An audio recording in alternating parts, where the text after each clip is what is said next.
We have come to the end of the week of evidence from the undercover officer Carlo Soracchi, who, using the cover name Carlo Neri, infiltrated the Socialist Party, No Platform Anti-Fascist Network, and a number of other anti-fascist groups. He deceived 3 women into intimate sexual relationships, including Donna McLean and Lindsay, who we heard from last week.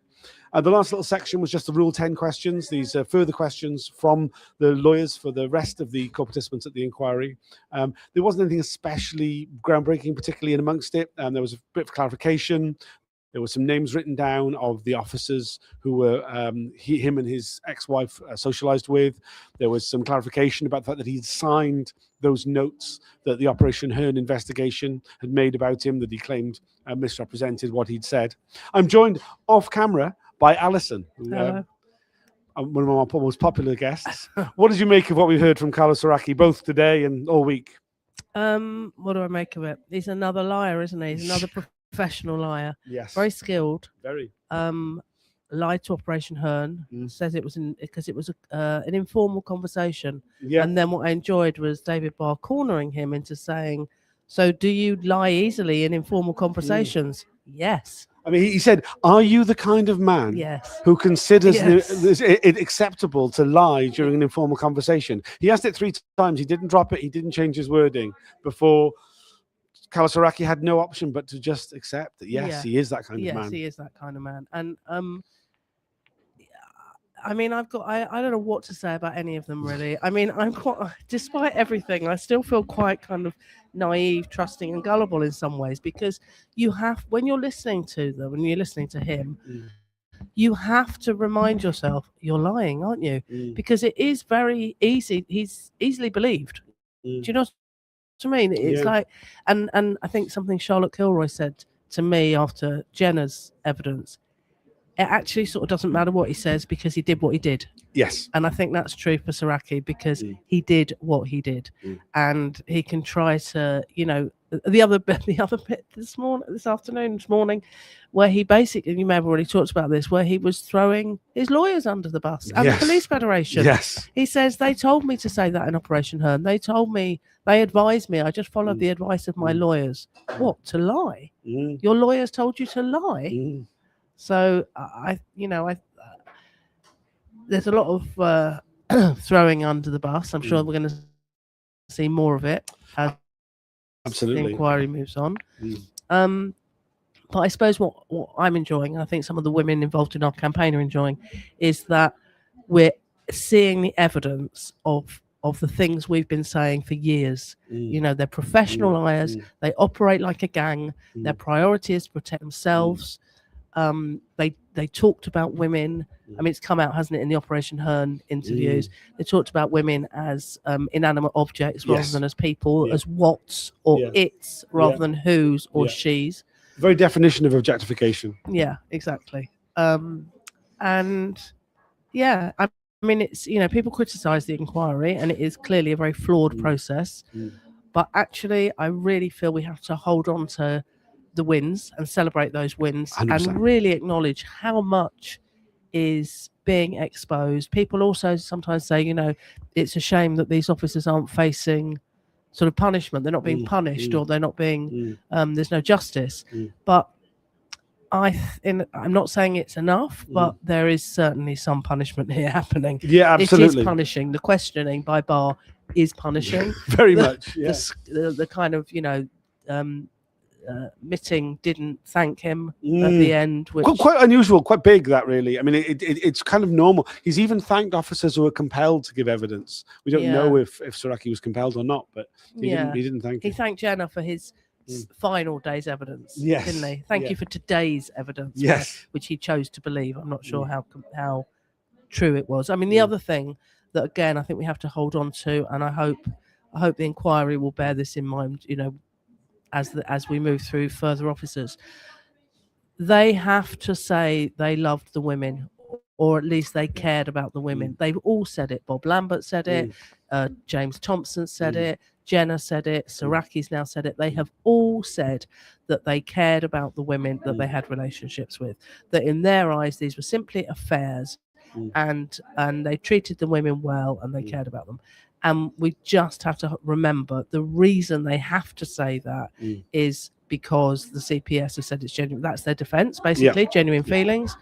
And the counter argument to that as well is it's really irrelevant what you felt. You shouldn't have been doing it. It's like, and I know we've used this example before, but like if a paedophile was in a trial, would the defence be, well, I really loved the 14-year-old girl that I was raping? I mean, shut up. It's not a defence. So,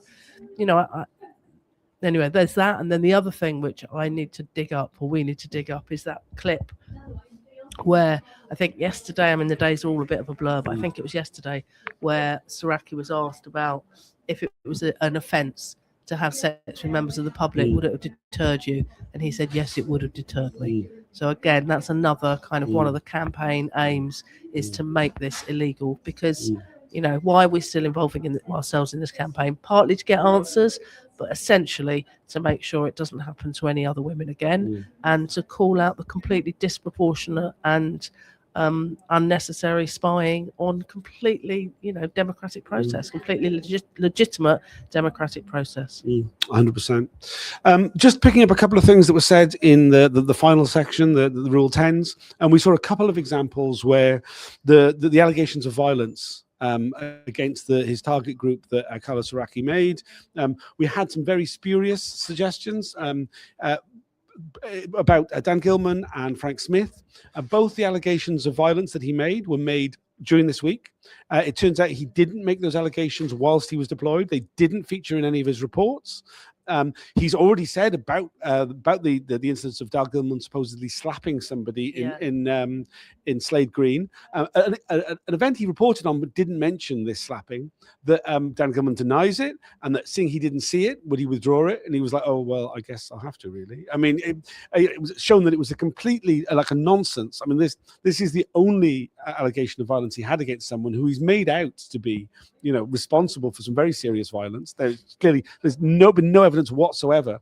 I mean, this is someone he was close to for about 5 years, yet had no examples of any violence. And then about Frank Smith, again, had to, climb down significantly. He didn't mention his reports at the time. Yeah. And we're really seeing this again and again, this exaggeration of perceived risk that these people they were reporting on were violent, yet they weren't putting it in the reports at the time.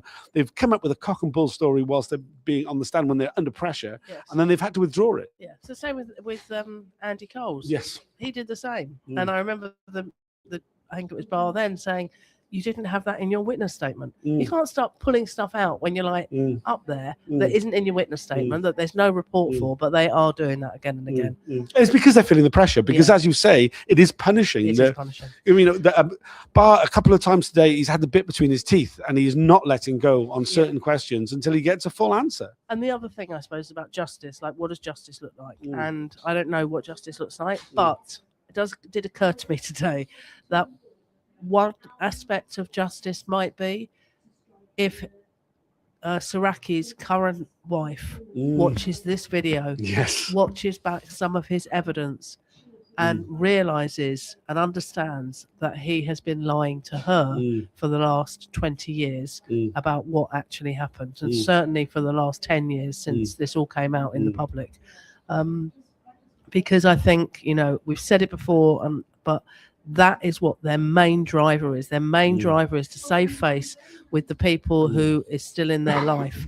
And they have clearly, he's one of many. They have clearly lied and lied and lied to the people in their lives who are choosing, without more information. Why wouldn't you believe your husband? I mean, you would want to, of course, you want to believe your husband against all these, rabid lefties who hate the police. That was the story that Jenner's wife was told. They're just people who hate the police. They're making it up because they hate the police.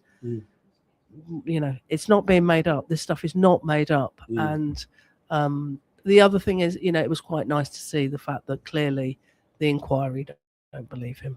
I mean, I don't think any witness to what was. I mean, it's all of today. There was no breaches today. You can watch back. I mean, I think it's some of the most damning of the material. I mean, it's very clear the man has lied consistently, repeatedly, in different ways. I don't think anybody can believe someone like that. Someone who admits that he's a liar, that he's someone who doesn't, if he's not under oath, he's bound to lie, and under oath, he's clearly lied and contradicted himself so many times. Well, he's under oath. He's saying, I can't remember. Yes. Yeah.